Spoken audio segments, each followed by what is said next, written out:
The epic saga of Assassin's Creed is a story woven across millennia, a vast tapestry that connects ancient gods, secret wars, and the very fabric of human history.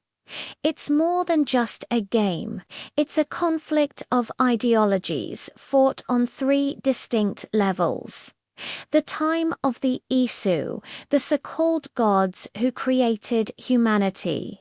The endless historical war between the Assassins and Templars. And the modern-day struggle for control over genetic memories and powerful ancient artifacts. Let's unravel this epic tale layer by layer.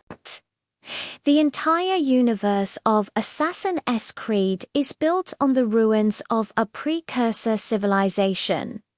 The Isu, they weren't gods, but an incredibly advanced prehistoric species who genetically engineered humanity to be their workforce.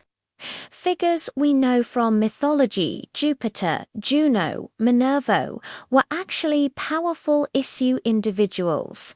Their divinity was just humanity's attempt to understand their superior technology. The Isu foresaw their own extinction from a massive solar flare and, despite their brilliance, failed to stop it. Before they vanished, they left behind powerful artifacts called Pieces of Eden, and, more importantly, a message encoded within our very DNA. This brings us to the modern day and a revolutionary technology, the Animus, developed by Abstergo Industries, the corporate front for the modern Templar Order. The Animus allows a user to relive the genetic memories of their ancestors. But there's a catch. Prolonged use leads to the bleeding effect, where the user starts to absorb their ancestors' skills, but at the cost of their sanity, as the lines between past and present begin to blur.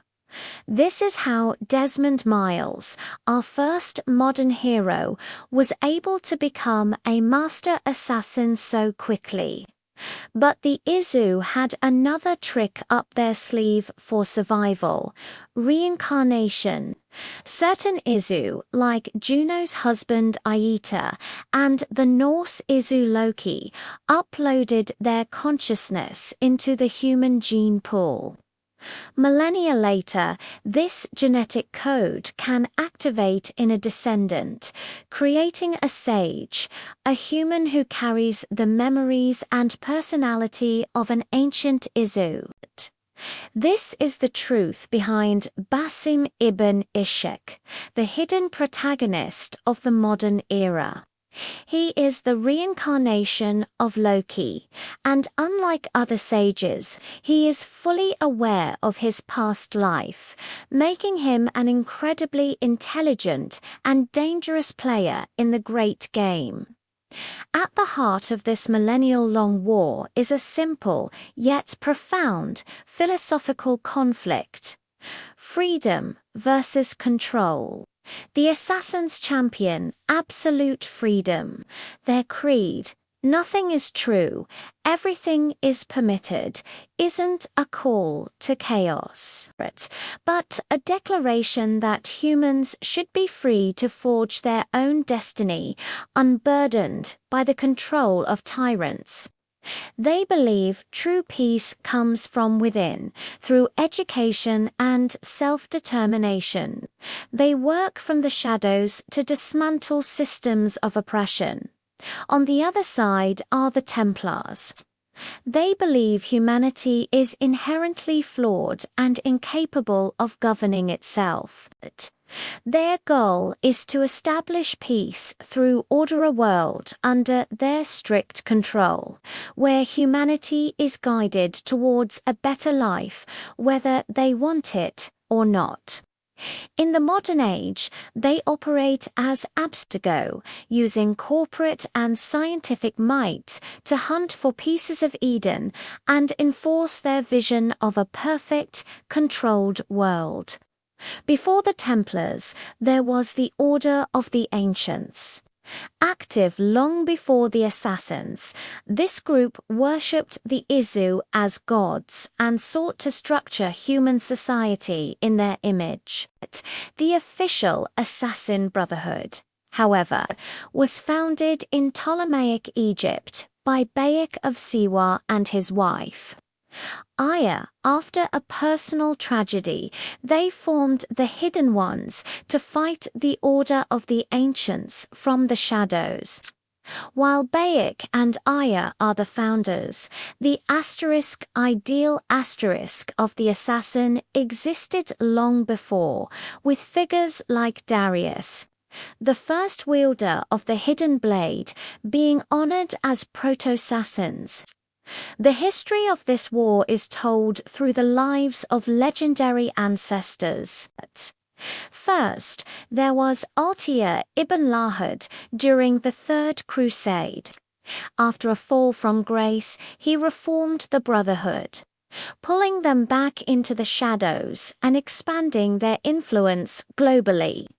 He dedicated his life to studying an apple of Eden, encoding his knowledge in a codex for future generations before sealing himself away. Centuries later, in Renaissance Italy, we meet Ezio. What began as a quest for revenge against the Templars who murdered his family blossomed into a lifelong commitment to the Creed. Ezio dismantled the Templars' power base in Italy and, in a shocking twist, became a conduit for a message across time. Inside a vault beneath the Vatican, the Isu Minerva spoke through Ezio directly to his future descendant, Desmond Miles, warning him of the coming solar flare. Ezio, a mere messenger, was left to ponder his place in this grand cosmic design. Then came the Kenway saga, a family torn apart by the Creed. Edward Kenway, a pirate seeking fortune, stumbled into the conflict and slowly embraced the assassin cause. His son Hatham was raised by Templars and became the Grand Master of the colonial rite, and Hatham's son, Raton Tun, known as Connor, fought for the assassins during the American Revolution, a path that tragically forced him to kill his own father. The Kenway family is a microcosm of the entire conflict, showing how this ideological war can tear even blood bonds asunder. The first modern-day protagonist to witness all this was Desmond Miles, a descendant of Ezio and Connor. He was kidnapped by Abstergo and forced into the Animus. Rescued by the modern assassins, he used the bleeding effect to train himself, racing against time to find a way to stop the 2012 solar flare. In the end, Desmond made the ultimate sacrifice.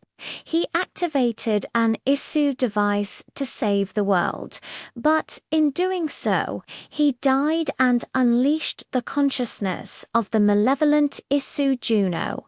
However, his own consciousness was preserved in the Grey, a vast digital network, where he became a silent observer known as the Reader. After Desmond's death, the story shifted to Layla Hassan, a former Abstergo researcher who joined the assassins. Her journey led her to discover her own ancient lineage and to wield the staff of Hermes Trismegistus, a piece of Eden that grants immortality.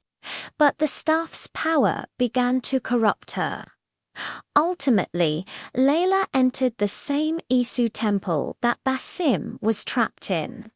To save the world from another catastrophe, she sacrificed her physical body and joined Desmond in the Grey, becoming a corridor to help guide the future. And this brings us to the present. With Layla gone, Basimtha, reincarnation of Loki's, now free in the 21st century. He holds the powerful staff of Hermes, his body healed after 1,000 years of imprisonment. His goals are his own. He has joined the modern assassins, but he is a fox in the henhouse. His true agenda is to seek revenge and uncover the fate of his fellow Norse Sioux. He is the single greatest threat the Brotherhood has ever faced, an issue mined with millennia of cunning, operating from within their own ranks. Meanwhile, from the digital realm of the Grey, Desmond and Layla watch. They hold the key to understanding the past and the future, potentially waiting for a chance to return to the physical world. The war is far from over. The Templars at Abstergo continue their work, and Basim now plays a game that no one else understands. The saga of Assassin's Creed is a cycle. History is not just a backdrop, it's an active force, and the ancient conflict between freedom and control is more dangerous than ever. Now waged by the very gods who started it all. Thank you so much for joining me on this deep dive into the Assassin's Creed lore. If you enjoyed this journey through time, please hit that like button and subscribe for more content.